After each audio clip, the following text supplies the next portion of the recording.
everybody. This is Will Sellenraad with Collector Chassis, and today we have a very special guest who collects Subarus. So if you love Subarus, this is going to be the episode for you. And I'm going to bring James in. James? Hi, nice to meet you. Nice to meet you as well. Thank you for inviting us. This looks like a very special collection. Have you been collecting cars for a while then? Yeah, a little bit. I mean, I've always loved cars my whole life. I started running a Subaru dealership 4 years ago that my family owns and operates. And I just fell in love with the brand. I grew up loving a lot of brands. And to me, Subaru is a brand that has a lot of character. It's a lot of fun. They make some really quirky, interesting cars that are pretty unconventional. And also cars with rally racing history that are a lot of fun to drive and very versatile. Yeah, and Subaru hasn't been around in the U.S. that long, have they? By comparison to some of the other makes. Yeah, Subaru America was founded by Harvey Lamb and Malcolm Bricklin in 1968. Okay. And then when did you start your Subaru dealership? Around what year? We opened our Subaru dealership right at the beginning of 2010. Okay, great. And so you started collecting Subarus. You just kind of fell in love with the Subaru brand and the car. Absolutely. Well, there was a purpose there. In college, I had a 1982 Mercedes 300D, and I really needed something that had an all-wheel drive and was a little bit more updated. So I tried out a 2008 WRX sedan, and I loved the car. I drove it up a snowy hill in the winter, and I took it to track days in the summer. It was a jack of all trades. I really loved it. Got rid of it at a certain point, missed it, and one by one, I just kind of started collecting them again. I just love the cars. The character factor is something you can't replace. It's something that's really cool. Yeah, a lot of people say that it's more of a visceral feel when you're driving a Subaru. Very analog for a modern car. Yeah, very much so. Okay, so even the modern cars feel very analog. Right, we'll absolutely go over that with the VVWRX right at the end, but very much so, yeah. All right, excellent. Let's start with this car. This looks really unique and cool. I have never in my years seen one of these. Can you tell us what it is, your make and model? Absolutely. This is a 1970 Subaru 360 sedan.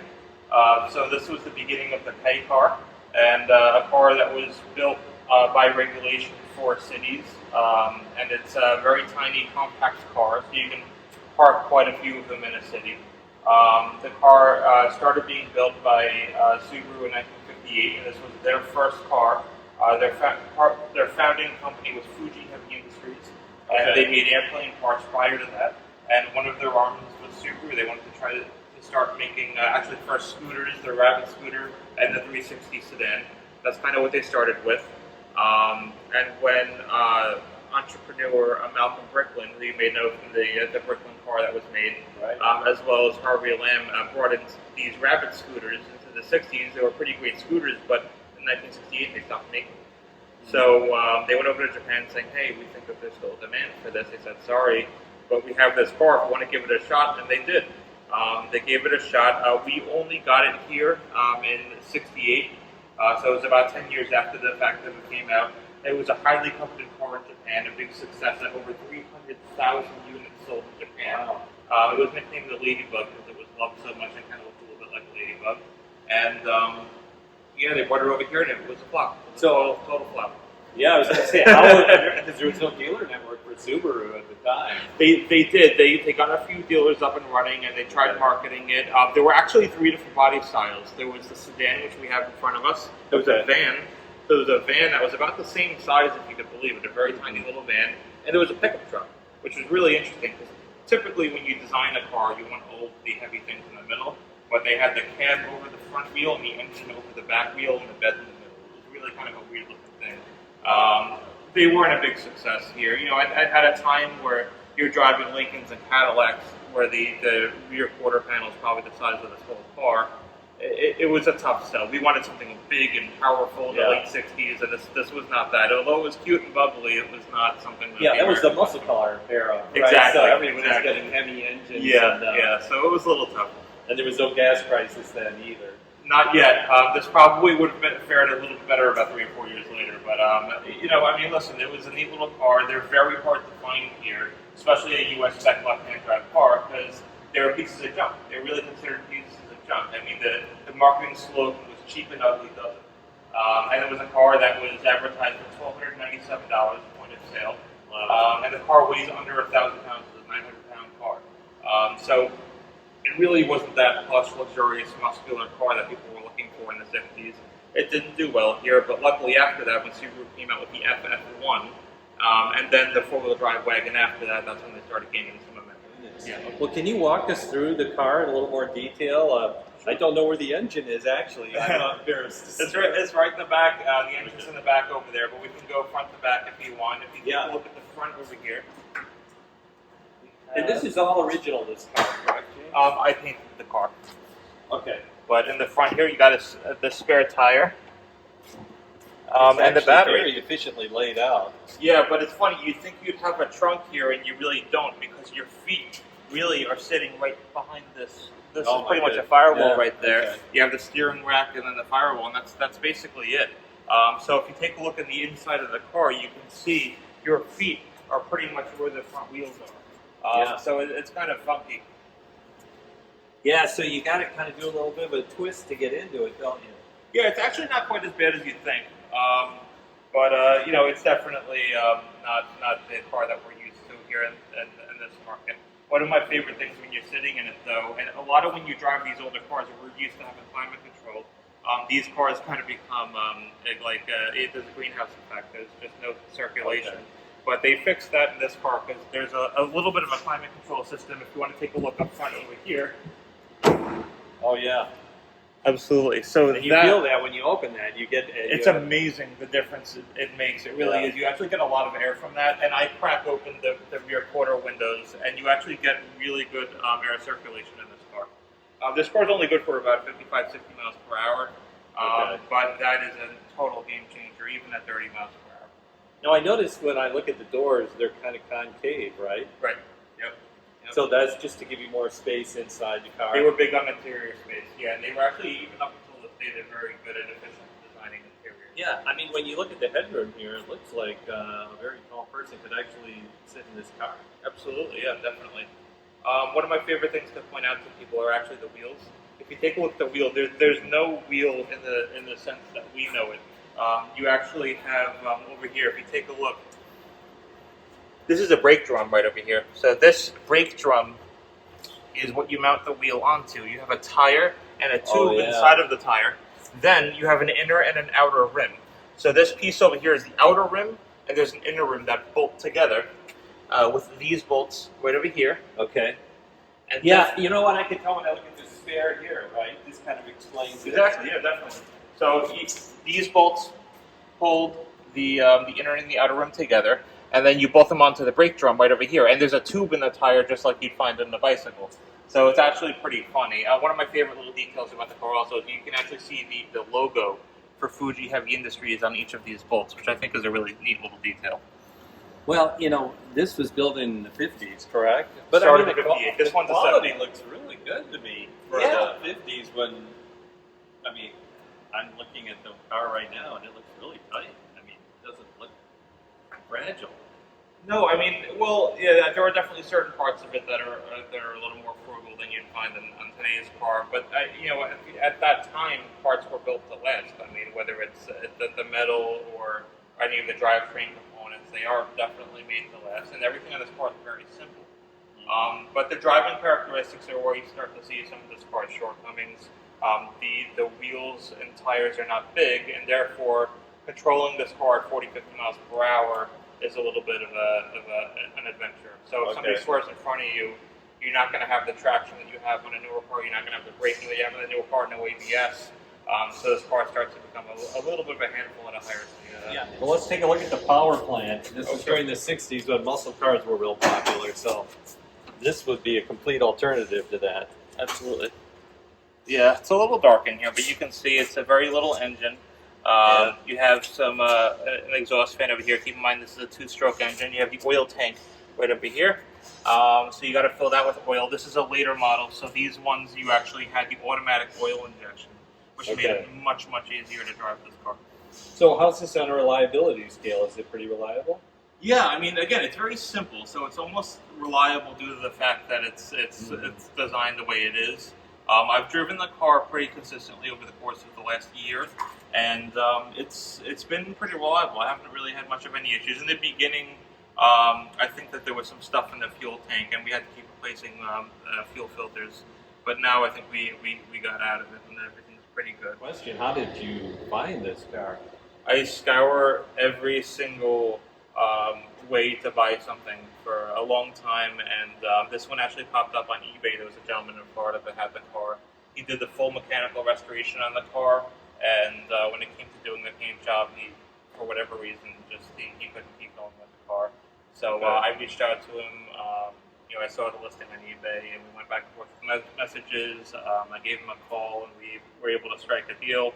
I brought it up here. We shipped it up with Bicon, and we had the car painted, and that was basically how it came to be. But I just knew that this was an important part to have in the showroom, because this kind of shows how far along Subaru has come over the years, and it's a crowd pleaser. A lot of people are kind of tense when they walk into a car dealership, and this is kind of an icebreaker. This is something that's a conversation piece, and everybody loves to see it. Wherever I go with this car, it's a crowd pleaser. Yeah, I would think the kids would love something like They do. this. Yeah, it's to their scale. Actually, my son, who's 3, I went to his preschool to show them how cars work. And Oh, nice. I brought this over to them to show them, and they love it. We fit his whole class inside the car, and we took a nice little picture. It was really cool.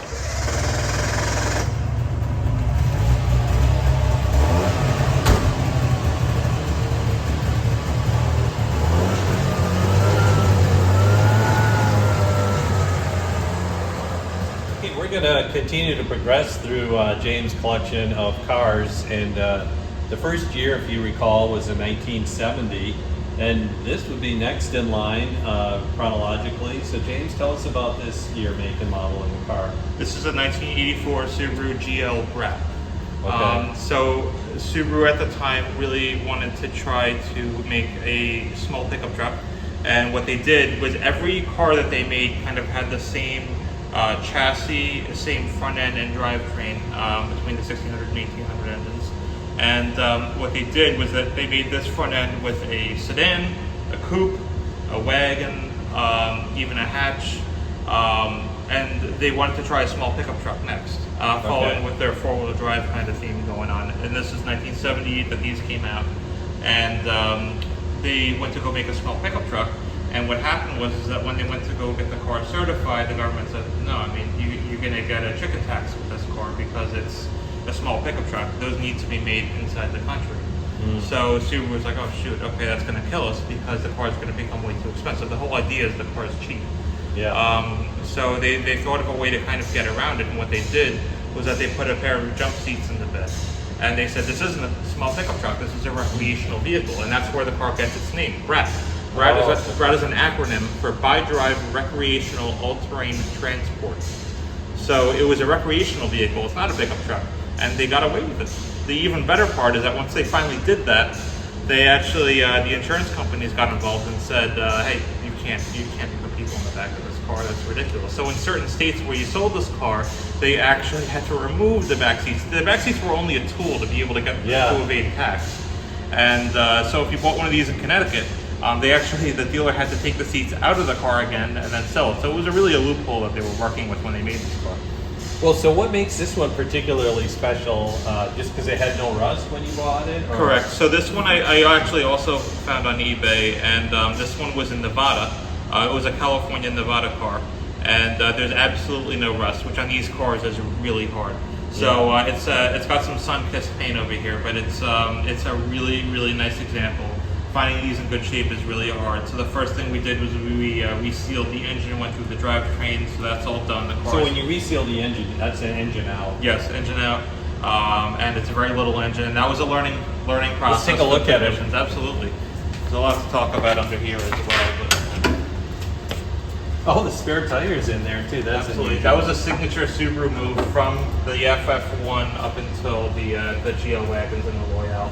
But yeah, this is this particular one is the higher output engine. You could have gotten a 1600cc or an 1800cc carbureted flat 4. And that's what we have here. This is the 1800cc, so this is the higher output engine that produces 71 horsepower. So the car is pretty light, but and I see the flat engine design on this one now. and it's very far up front in this car, if you can see. Yeah. So in the back is there's a little bit more space. You have the transmission, and then you have the spare tire right on top there. Because of the flat engine design that was very compact, they were able to kind of get it lower, and there was plenty of space to put a spare tire up on top. And you see the jack right on your side over there. And when we go through the progression of cars that you have here, because the very newest year would be what? 2024. And it still has this engine design, correct? Yeah, horizontally opposing, yeah. Yep. Okay. And this one would be what, a 4-cylinder? 4-cylinder as well. Okay. Yeah. And then when we get to the end of the line, to the newer ones, is it still a 4? Still a 4-cylinder. Is that right? Flat 4 is from 1970 up until today, and every car they make has a flat 4-cylinder. There are no exceptions besides the EV this whole era. Okay. So there was no flat 6, they were all... There was a flat 6 for a period of time, yeah. For when the SVX came out, and actually had the XT6 as well. So those two cars in the late 80s and 90s were flat 6-cylinder engines. And then after that, to get a little bit more power, they tried it with the Legacy, the Outback, and eventually the Tribeca. And those cars sold pretty well, but after that they went back to the 4-cylinder with the turbocharger. More efficient and had more torque. All right, great, excellent. Well, yeah, this car, the interior looks beautiful in this car too. Absolutely, and if you take a look at the bed, that's really where the fun. So you completely redid this interior, right? The interior is completely refinished, and one of my favorite parts about it are these T-tops. It's really cool to have those. I prop them up when I'm driving just to get a little bit of air circulation in there. And then everybody's favorite part about this car are the jump seats in the back. I think it's a really cool feature. Yeah, absolutely. So we and there's seatbelts back there too. So what could go wrong? Yeah, I mean, my kids love riding in this thing. You know, I take them just around the block just for fun, and even for trick or treating and Halloween, I usually bring this home and put my daughter in the back, and we hit a couple of the local houses with it. Yeah, it'd be perfect for a parade. Absolutely, 100%. Once it's painted.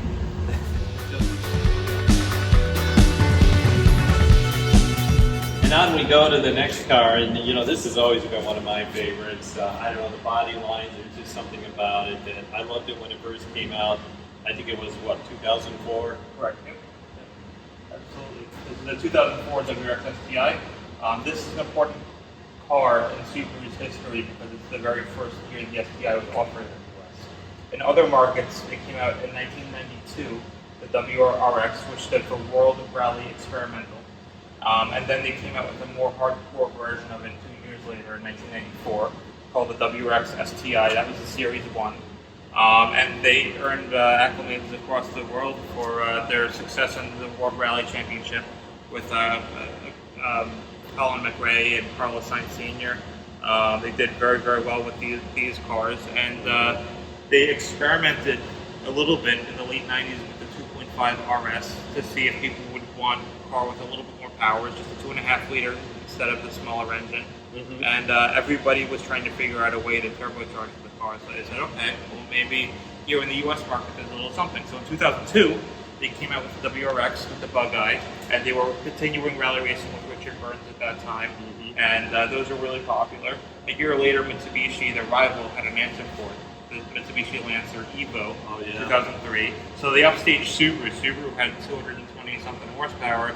Mitsubishi had 271 horsepower. And Subaru surprised everybody in late 2003 by releasing this car, which was exclusive to other markets. And this one had 300 horsepower. So at a time like that in 2004, you had a Porsche 911 Carrera had around 320 horsepower. Even a Ferrari 360 had less than 400 horsepower. This is pretty close. It was really a giant killer in 2004. Would you say this is a cult car? Absolutely. Yeah, I mean, people are very very loyal to brands, as we know, and this is a car where people remember it fondly from its rally days racing, and everybody really, really loves, especially the World Rally Blue with the gold wheels. That was the combination that was on the race cars. So the interior color of this car was standard across the board, but there were 4 different options for the exterior. The only other thing that was optional was the wheel color. You could have gotten silver or gold BBS wheels, and these are the lightweight BBS 7-inch wheels. Is there anything that makes this particular car unique out of all of them? Yeah, I mean, the condition, it's a 33,000 mile example.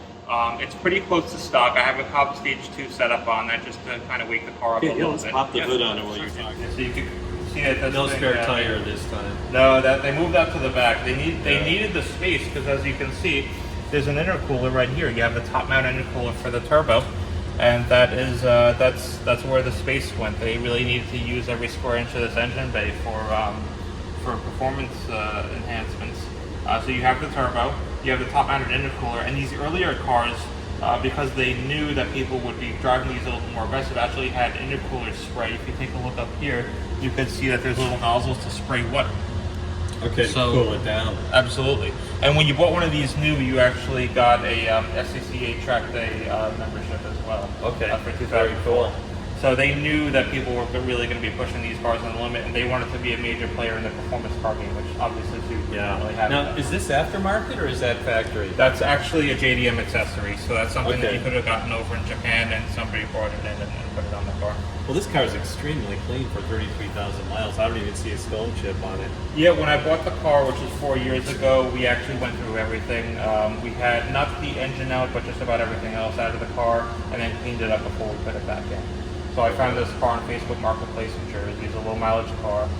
We had to do a couple of things to kind of get it up to snuff with the rest of my cars, but this was really step two. This is the second one that I purchased, and it was a very important car to have because it's the first year STI. And then we progress over here to the next one. Yeah, well, this first one's called the GD. So you started with the first gen, the GC, the GM. This one is the first US market, the GD, and this one's called a GV. There were two different body styles for this car. You could have gotten the 5-door hatch or the 4-door sedan. In 2008, when these came out, it was hatch only, and then the sedan came later in 2011, and these were made up until 2014.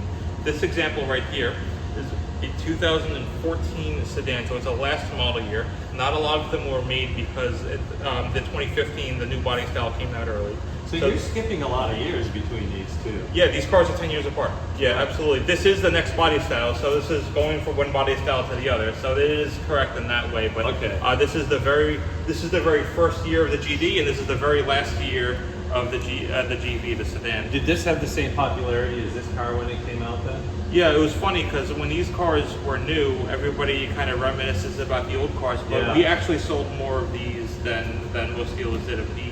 And it was a very popular car. In my personal opinion, although it's not as exciting, this is my favorite one to look at. I think this is the best looking one. And I've always loved the sedan. Everybody loves the hatch, and I am going to find a hatch someday, but I personally like the little light blue sedan. That's my favorite. And you know, this car definitely looks a lot bigger than this one. Yeah. But when you look at the length of it, they're not that different. It's just that this one seems to sit higher. I think the cabin area is a little bit bigger. Yeah. But on top of that, it's also just a nicer place to be. If you're going to take a longer trip, this car is definitely a little more comfortable. When these came out, a lot of people said they went too far with actually trying to make it more usable and more comfortable.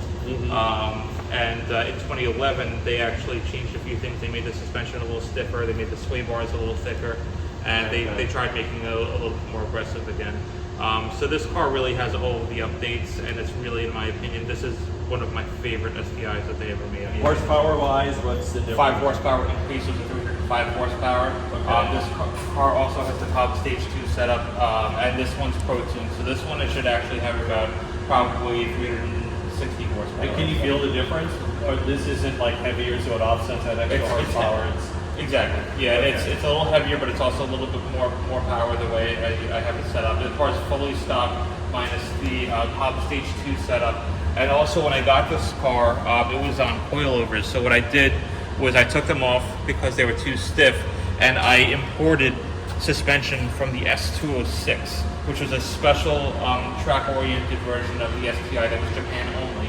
And I imported the full steam suspensions, STI pin springs, all of the best parts. Very expensive, but the car to me rides perfect now. It's stiff, but not too stiff. It sits lower then? Yeah, about 10 millimeters lower. Okay. And the exhaust now, you got dual exhaust.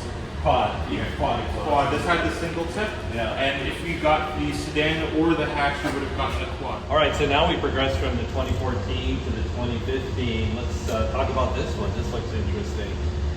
This is the next body style. This is called the chassis code VA.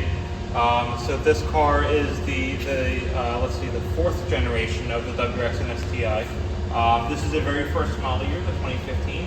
And this one's special because this is a launch edition. So when this car was launched in late 2014, they wanted to do something a little bit special.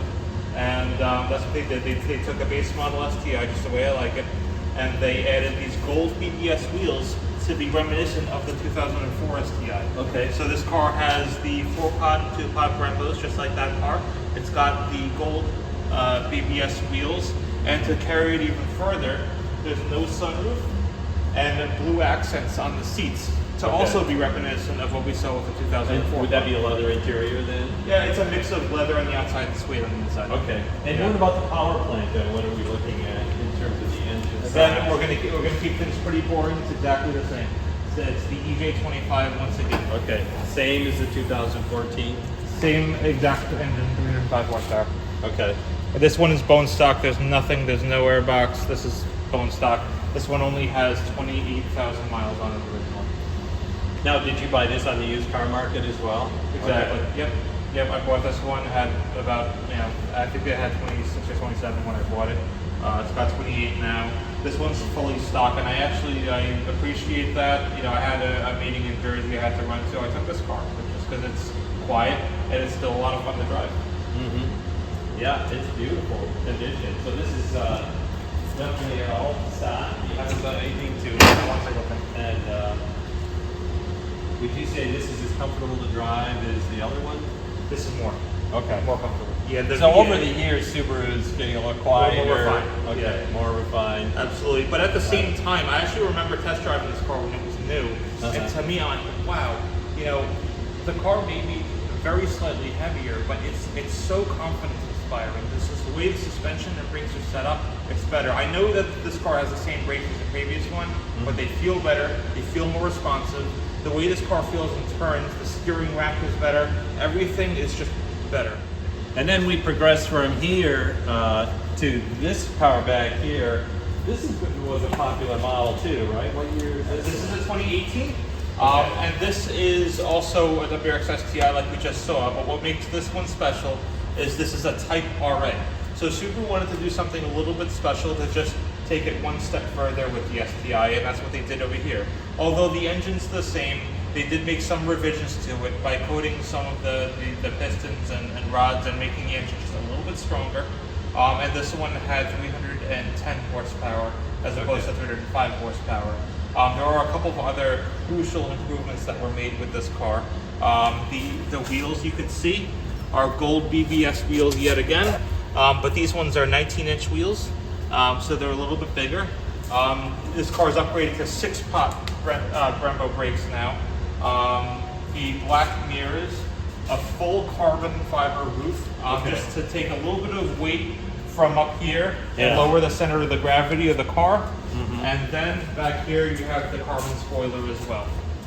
So this car was really a car that they wanted to try to make just a little bit more special. We never got the special S-Series STIs here in the States, which were the ones that were next level. So this is kind of a revised S208 minus the drivetrain, but and a couple other things. But this was really a U.S. market car that was designed for enthusiasts, and this is the car that I take to the track. I've taken it to Lime Rock, Wilkins Glen, you name it, around our area. And you drive it to the track, race it, keep the same wheels on it. Yeah, I fold the seats down to put the track wheels and tires on there. Yeah, everything about the car is the same. It's super comfortable. This one I also have the Cobb Stage 2 set up with injectors as well. This car should be good for about 390 horsepower. We jumped from 2018 and now we move forward to 2019, correct? Yep. And again, the favorite color blue, and it looks like you got carbon fiber. What makes this car special? This is the most special one of the whole collection because this is the very next year here, 2019, and this is an S209. So we just spoke about the S-Series, the highly coveted S-Series STI, and how they were never available here in the States. In 2019, Subaru changed that. They gave us their very own S-Series, and the S209 was exclusive to the US and Canada. So only 209 of these were made globally, and this is number 114. This is also finished in World Rally Blue, and there were a slew of differences with this car that made it more special, and for the first time ever, there were actually improvements to the drivetrain that gave it much more power. This car, which is 100% original, has 341 horsepower now, and that was from the factory. Absolutely, and if you want to take a real quick, and Now, is this a used car or brand new or? This one I got when it was just 2 years old. Okay. So this one has an HKS turbo, a bigger HKS turbo, and the airbox you could tell is a little bit different, and that's how they were able to get a little bit more power out of it. We have a little bit of a throwback if you take a look under this hood. You also see the water spray again. So the water spray is brought back for the S209 just to be able to spray some water and cool this thing off with the inevitable track days that these cars are. Is that automatic? It's a button. Oh, you actually push the button? Yeah, you have to push a button. So how do you know when to push that button? When if you're on a straightaway and it's a hot day, that's where you want to be pushing the button. And will you feel it? Will you feel a little bit? Yeah, I've heard that you do. I haven't tracked this car, but I've heard that you do. So it just basically sprays water all along the top here. Yep, absolutely. And the other little nod over here is the S209, number 114 out of 209 under here. Oh, nice. Okay. So do you drive this car as much as the other cars because it's more special? Yeah, I mean, I probably put, somewhere between 300 and 500 miles on it a year. Okay. Something like that. This car only has 3,600 miles on it. And this one I found on Bring a Trailer. It's in great shape, but if you take a look at the front of the car, there are a couple of things that are different. You know, the cherry blossom red accent over here. Okay. And this was very important because with this was their color. So when you see an STI logo, even the S right over there for the S209, it's that color because that was their official color. The cherry blossom tree was something that was pretty popular over there in Japan, and that's where they get this color from. Okay. Now this is this factory down here? It is factory. This is the JDM STI front lip, which came standard on both the Type RA as well as the S209. Okay. But another thing that was pretty neat about this car is since it was wide, they weren't able to make it on the assembly line with the other STIs. So they actually had a specialty assembly line that they used to make fire trucks over in Japan, and they actually brought these over there to assemble them there. Wow.